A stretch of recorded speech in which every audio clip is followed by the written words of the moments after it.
Nah, meskipun terkejut dengan temuan itu, Hesong tetap bergegas dari sana. 도움만 안 흘렸다. 하필 것만. Ya, mereka dibingungkan mengapa hanya kunci Do yang tidak bersuara. Tapi Hesong gak terlalu menggubrisnya karena ia kepikiran dengan hal tadi. Sementara Sua harus beres-beres setelah acara, namun pengurus OSIS lain bernama Sungjae marah kepada cleaning service yang gak sengaja menjatuhkan makanan di sepatunya. Saking sombongnya, ia bahkan menyuruh orang itu berlutut. Tapi sebagai guru, Sua tentu gak membiarkannya walaupun Sungjae anak anggota dewan. Sehingga ayah Sungjae pun segera minta maaf. Tapi Sua justru menyuruh Sungjae yang minta maaf. Toh itu kesalahannya. Melihat itu, Pak Asep langsung marah kepada Sua.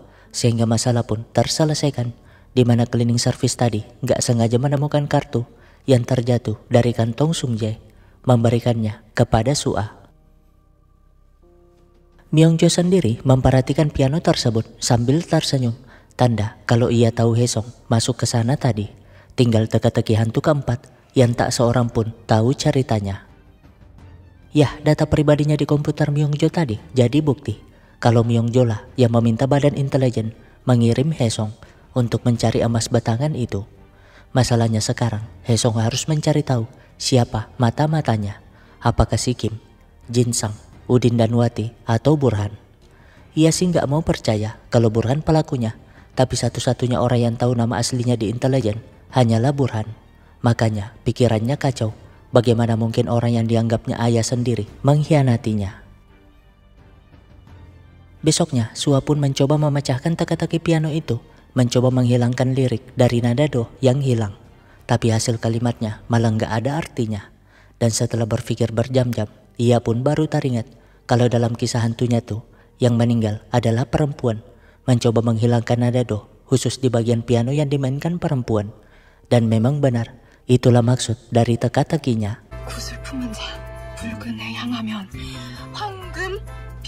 Karena itu, ia pun dengan semangatnya memberi petunjuk tersebut kepada Hesong.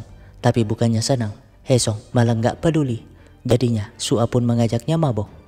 Alhasil, Hesong akhirnya cerita terkait mata-mata itu.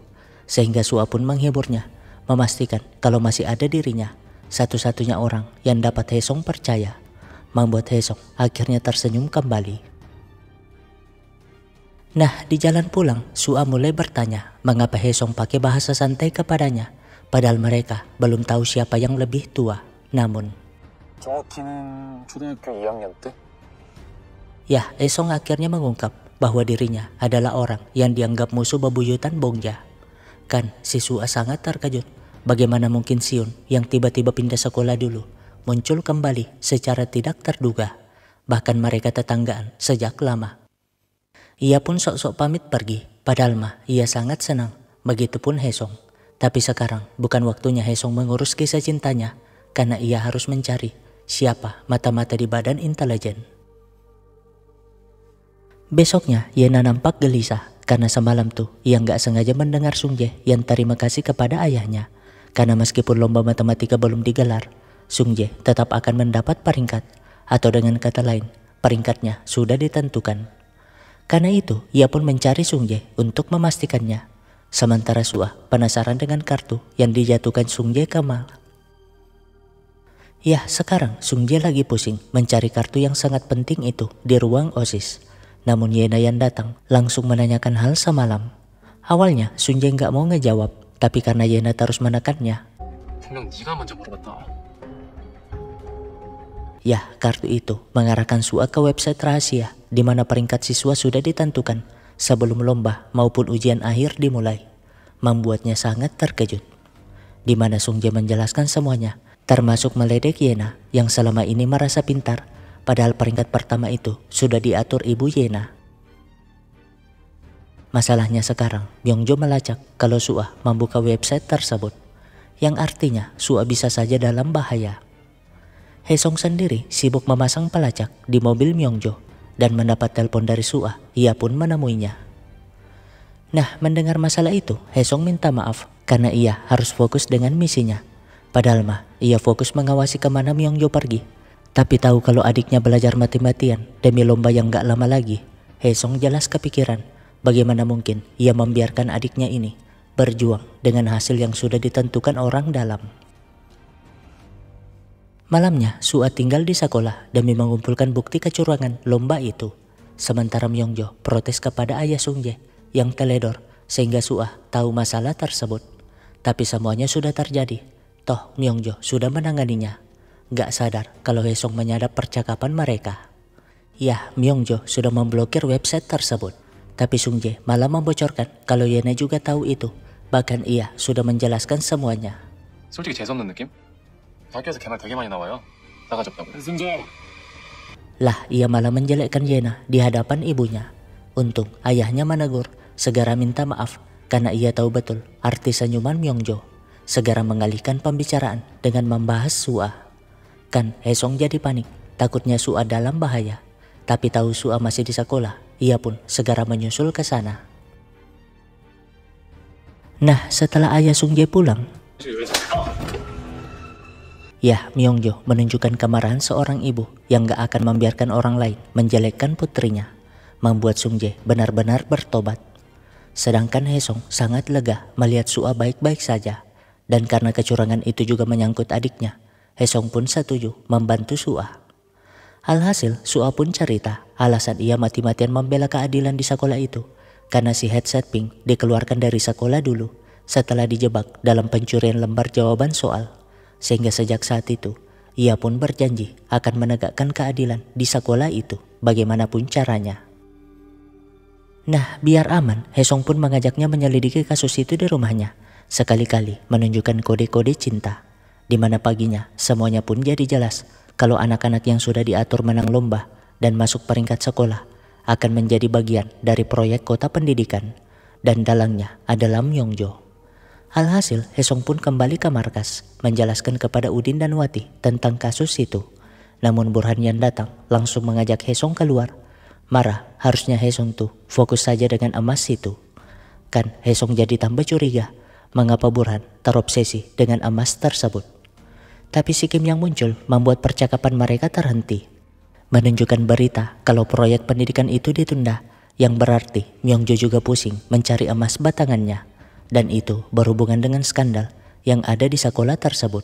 Jadi si Kim meminta Burhan dan Haesung menyelidiki ulang masalahnya. Namun besoknya, Haesung sangat terkejut setelah mendapat kabar dari si Kim. Ia pun menjelaskan kepada Sua kalau misinya dibatalkan setelah skandal sekolah itu diungkit. Atau dengan kata lain, itu pasti permintaan dari si Myongjo yang takut kecurangannya dibongkar. Tapi tenang aja, Haesung punya cara agar misinya tetap dilanjutkan. Ya, sekali sebulan Myongjo akan makan bersama siswa, dan di hari itu juga kantin sepi. Akibat para siswa malas melihat senyuman mak lampir itu, sehingga Haesung pun menjadikannya kesempatan untuk ngobrol berdua dengan Myongjo, pura-pura bodoh dengan cerita hantu sekolah. 혹시 저희 학교 체육관 리모델링 한 적 있나요? 아시다시피 제가 호기심이 좀 많잖아요. 학교에 재밌는 얘기가 많더라고요. Ya, Haesung pengen si Myongjo tahu kalau hanya dirinya yang tahu cerita hantu keempat, biar Myongjo nggak ada pilihan selain membiarkan Haesung tetap melanjutkan misinya. Meskipun begitu, Myongjo bukanlah orang yang bodoh. Ia ngerti apa tujuan Haesung tadi. Ya, entah apa yang direncanakan Myongjo, tapi Haesung tetap bergerak, membuntuti kemanapun Myongjo pergi, sambil meminta Sua untuk tetap mencari bukti kuat kecurangan itu. Sehingga Sua pun diam-diam masuk ke ruang berkas, memeriksa hasil ujian dan lomba di tahun-tahun sebelumnya. Nah, setelah sekian lama Haesung membuntuti, Myongjo malah balik ke rumahnya, di mana Yena sudah menunggu. Protes bisa-bisanya ibunya melakukan kecurangan itu, tapi ibunya meyakinkan kalau ini semua dilakukan demi masa depan Yena. Jujur, kalau ia sangat kesal kepada Yongjo yang merebut peringkat Yena kemarin. Namun, ya, untuk pertama kalinya Yena membantah ibunya, dan itu demi membela sahabatnya, di mana ia termenung di depan rumah Yongjo sambil mengingat pertama kali mereka ngobrol dan menjadi sahabat. Lebih tepatnya, Yena kagum kepada Yongjo yang tanpa ikut bimbel apapun, Yongjo tetap dapat peringkat. Gak berapa lama, Yongjo terkejut melihat Yena di sana, mengajaknya makan bersama, meskipun mereka masih canggung. Tapi sebelum pulang, Yena akhirnya minta maaf dan berterima kasih. Karena di antara semuanya, hanya Yongjo yang benar-benar perhatian kepadanya, membuat hubungan mereka akhirnya baik kembali. Di saat yang sama, Suah akhirnya menemukan kecocokan dari ujian yang dicurangi itu, di mana semua pengawasnya adalah si Bejo.